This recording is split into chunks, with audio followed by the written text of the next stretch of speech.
প্রথম বিভাগ ক্রিকেট লিগের প্রথম রাউন্ডে অংশ না নেয়ায় ৮ ক্লাব অবনমিত হয়েছে। সিসিডিএমের সংশোধিত গঠনতন্ত্র বলছে সেই কথাটাই।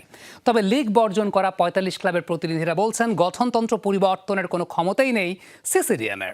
বিসিবি নির্বাচন থেকে সরে দাঁড়ানো এই সংগঠকরা বলছেন নতুন ক্রীড়া উপদেষ্টার সঙ্গে দেখা করে নতুন করে নির্বাচন দেওয়ার দাবি জানাবেন তারা। অনেক নাটকীয়তার পর শুরু হয়েছে ঢাকা প্রথম বিভাগ লিগ। ২০ দল নিয়ে টুর্নামেন্ট আয়োজনের কথা থাকলেও পূর্ব ঘোষণা অনুযায়ী খেলছে না ৮ দল।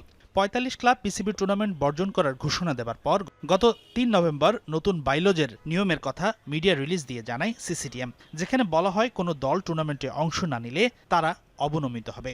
সেই হিসেবে লিগের প্রথম দিনেই দ্বিতীয় বিভাগে নেমে গেছে টুর্নামেন্ট বর্জন করা ৮ ক্লাব। কিন্তু লিগ বর্জনকারী ক্লাবগুলো বলছে গঠনতন্ত্র পরিবর্তনের কোনো ক্ষমতাই নেই সিসিডিএমের।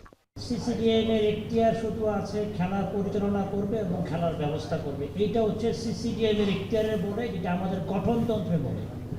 গঠনতন্ত্র এই ধরনের বাইরে যে সিসিডিএম কোনোভাবেই এই ইয়েদের হঠাৎ করে বাইলস পরিবর্তনের এখতিয়ার রাখতে পারে না। যদি তার বাইলস পরিবর্তন করতে হয় অবশ্যই ৭৬টা ক্লাবকে ডাকতে হবে, ৭৬টা ক্লাবের অনুমতি নিতে হবে। ঢাকা প্রথম বিভাগে খেলতে না পারা ক্রিকেটাররা পড়েছে চরম বিপাকে। ক্লাব আর বিসিবির টানাপোড়েনে বড় ভুক্তভোগী ক্রিকেটাররা মানছে লিগ বর্জনকারী ক্লাবগুলো। তাই তো ক্রিকেটারদের উপার্জনের কথা ভেবে ভিন্ন কিছু করতে চায় ক্লাবগুলো। মোহামেডান ক্লাব পরিচালক মাসুদুজ্জামান বলছে লিগ বর্জন করা ক্লাবগুলোকে নিয়ে ভিন্ন টুর্নামেন্ট আয়োজনের চিন্তা করছেন তারা। দু একবার বসেছি যে এটার বাইরে আমরা অন্য কোনো উপায়ে খেলোয়াড়দেরকে মাঠে রাখতে পারি কিনা। বিসিবি আমাদের কোনো মাঠ দিবে না, এটা আমরা জানি। ওরা আমাদের সহযোগিতা করবে না, সেই ক্ষেত্রে আমাদেরকে মাঠগুলি ভাড়া নিয়ে করতে হবে। বিসিবি নির্বাচনে বড় ভূমিকা রেখেছিলেন তৎকালীন যুব ও ক্রীড়া উপদেষ্টা আসিফ মাহমুদ সজীব ভুঁইয়া। আসিফ মাহমুদ পদত্যাগ করার পর নতুন আশা দেখছেন নির্বাচন বর্জন করা পক্ষটি। নতুন ক্রীড়া উপদেষ্টার সাথে দেখা করে বোর্ড ভেঙে দেওয়ার আহ্বান জানানোর কথা বলছেন রফিকুল ইসলাম বাবু।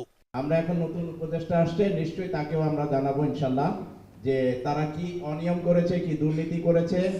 দুর্নীতি মানে নির্বাচনের ক্ষেত্রে যে দুর্নীতির প্রশ্রয় নিয়েছে সেটা আমরা তুলে ধরবো। এবং অবশ্যই আমরা এই নতুন উপদেষ্টার সাথে আমরা দেখা করবো এবং এই বিষয়ে আমরা অবশ্যই জানতে চাইবো যে অচিরে এই নির্বাচন করবে কি করবে না এই বোর্ড ভেঙে।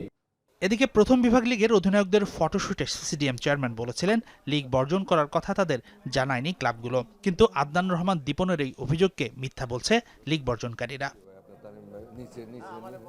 হাসিনুর রহমান, যমুনা স্পোর্টস, ঢাকা।